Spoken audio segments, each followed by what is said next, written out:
When I was a Muslim, I never questioned how we, Muslims, would revere Muhammad. I thought other religions were just the same. In Islam, among Muslims, Muhammad is so holy that insulting him, criticizing him, offending him by mistake, rejecting something he only suggested, disagreeing with him, doing anything that is not in accordance with Muhammad is considered very bad, almost equal to insulting Allah, the Almighty God.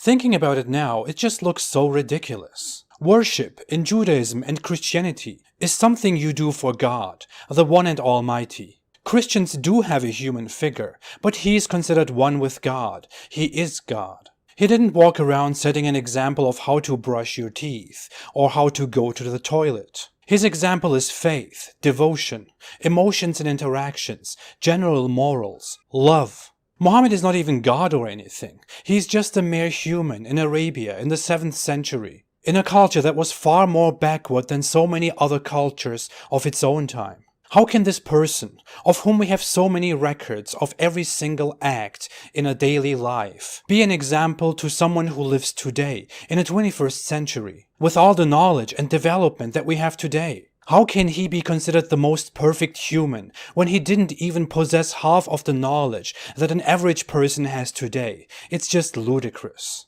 Moreover, how can he be so much in the focus of every believer, so much that every Muslim mentions him worshipfully every day?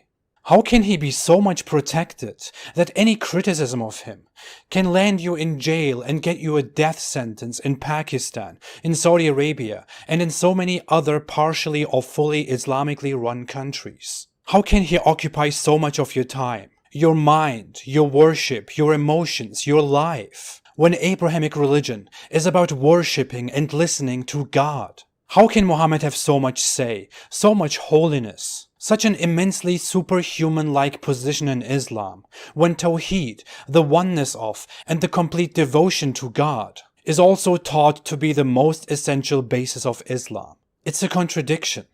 It makes no sense. Islam is theoretically monotheistic, but practically almost polytheistic. It is logically flawed, practically contradictory, philosophically inconsistent. It makes no sense. Muhammad says in the fundamental scriptures of Islam not to ask too many questions, that it's bad to ask too many questions, that Allah doesn't like those who ask too many questions. It looks like that's simply because if you ask too many questions, Islam won't be able to answer those questions. And if you keep asking questions until you get satisfying answers, then you will end up here. You will stop believing in Islam and you will leave Islam. Because Islam doesn't have the answers you are looking for. Islam can't complete its own way of thinking. How could it help you? It can't. Stay away from Islam.